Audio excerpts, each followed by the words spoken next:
Russia has justified its invasion of their neighbour with wild lies about the Ukrainian government and the Ukrainian people. For example, this was how Foreign Secretary Sergei Lavrov justified attacking Ukraine.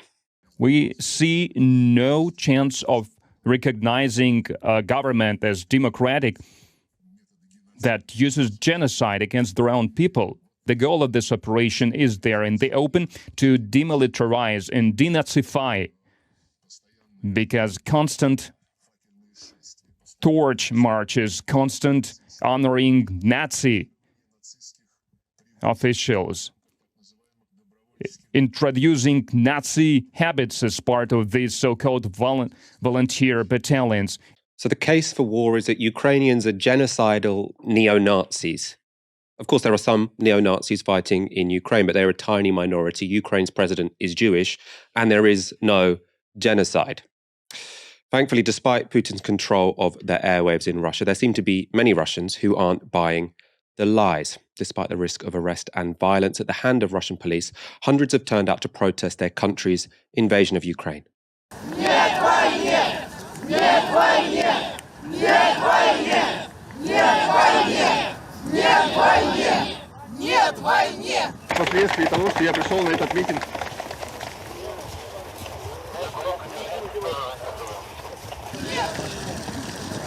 Нет войне! Не трогать меня! Не трогать меня! Я пожилой человек!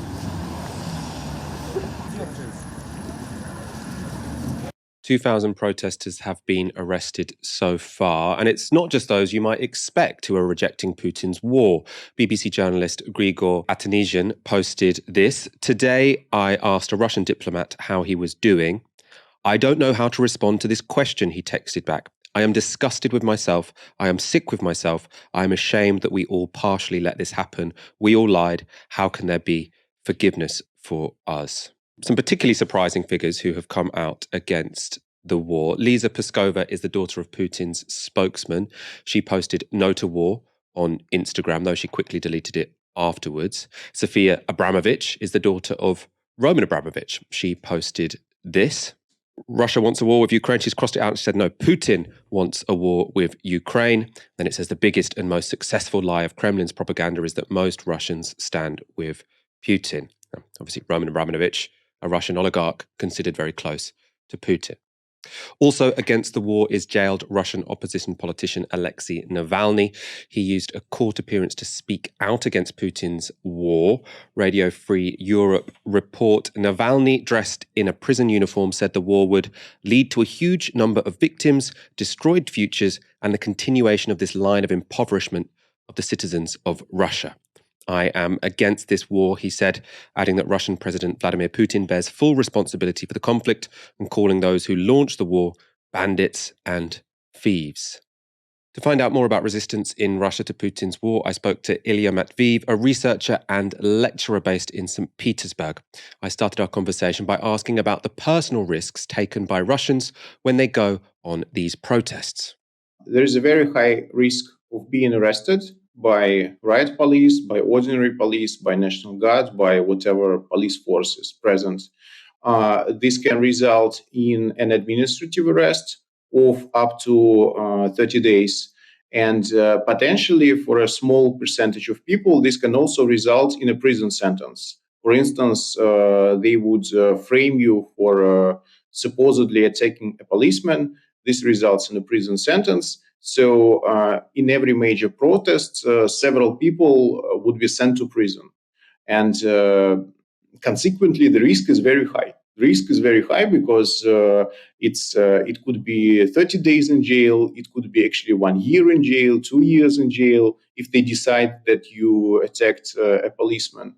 And in any case, I mean, for the majority of people, probably they managed to slip away from police.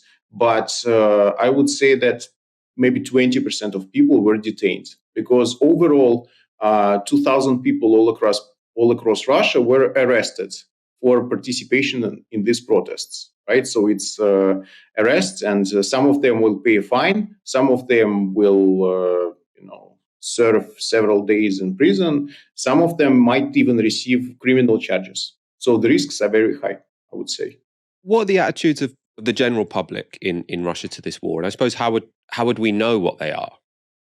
It is difficult to say because, well, any kind of sociology is questionable in authoritarian regimes, right? So what people say and what they don't say in these circumstances, it's not really comparable to sociological polls in democratic countries. Nevertheless, there was a survey done by Levada Center, which is an independent polling agency. And according to this survey, 45% of people supported recognition of people's republics, and 40% didn't support the recognition of the people's republics. So from this, I see that there is no consensus. There is no broad consensus in Russian society in terms of supporting the war. And this corresponds to my own impression. Basically, it's impossible to find a person who would cheer and be enthusiastic about the fact that Russia is bombing Kiev.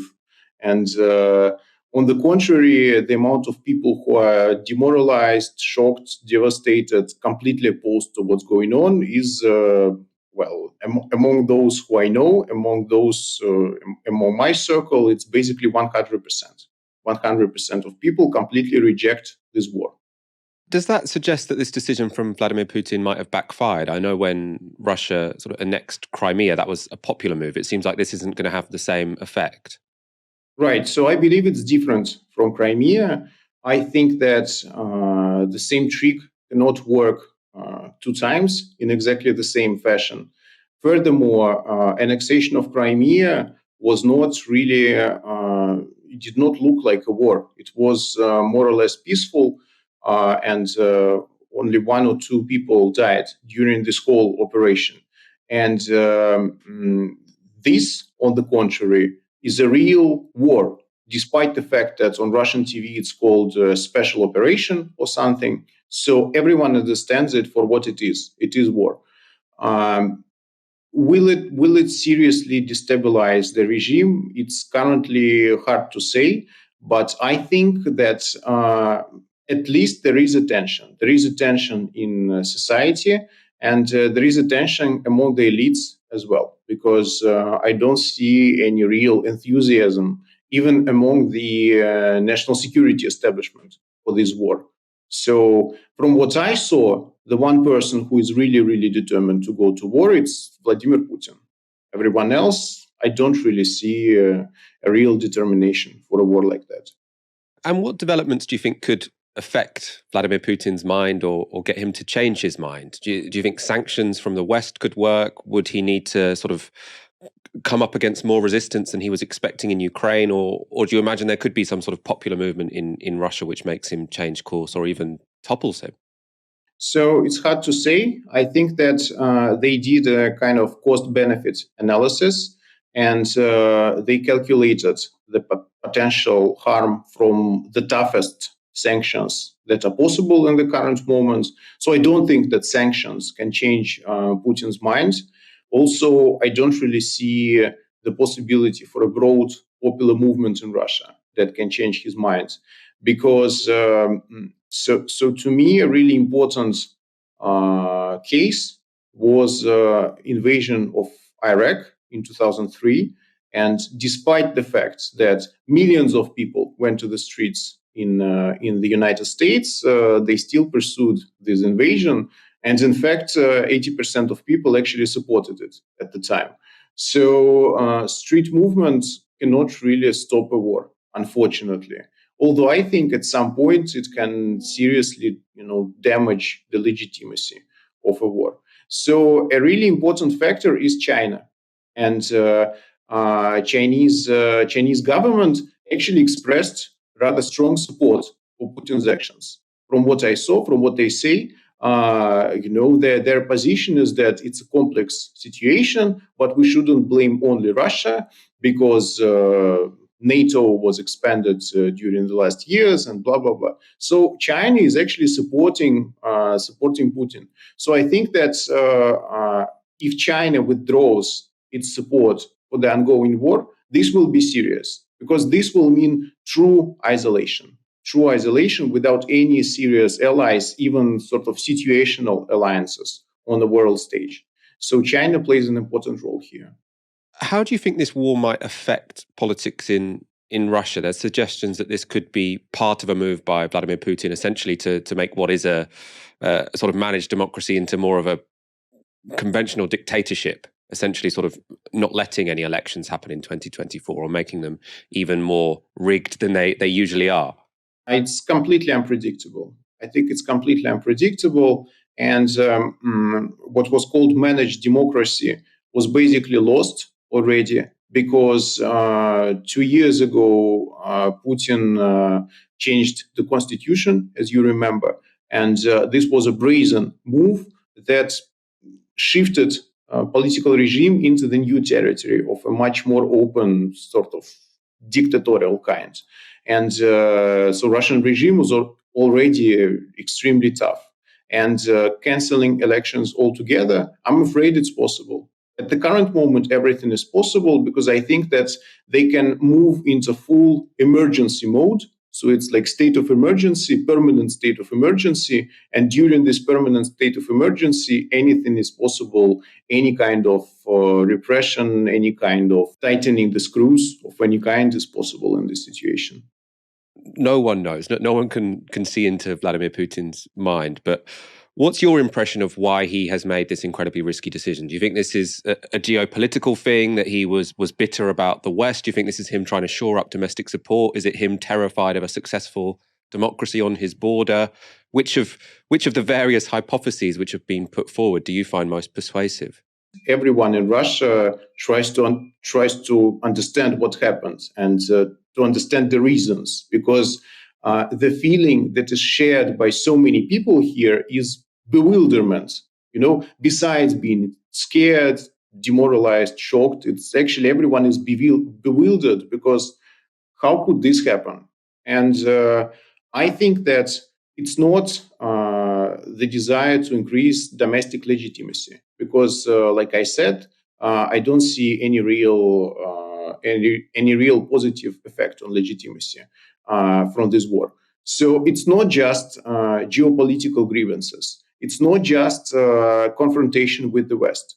From what I see and from what I understand, listening to Putin's speeches, it is imperialism as an idea and colonialism as an idea. So an actual belief and conviction that Ukraine is not really a country. Ukraine is just territory that is temporarily not under Russian control. That there is a thing which Putin calls historic Russia, which amounts to the Russian Empire before the revolution of 1917. And in the name of this historic Russia, apparently our government is ready to start a war. So this is imperialism as a set of ideas, as a set of convictions. So it's not madness, but it's not just calculation of interests. It's the actual conviction that Russia has the right, to conquer Ukraine, because Ukraine is essentially Russia. So to restore this natural order of things in which Ukraine is just a Russian province, basically. So it is a real conviction, a real belief. And I personally did not think that it is present, that it is there. But from Putin's speech, I saw that this is actually what he believes in, and most likely some parts of national security establishment also believes in. So it's imperialism as an idea, as a conviction.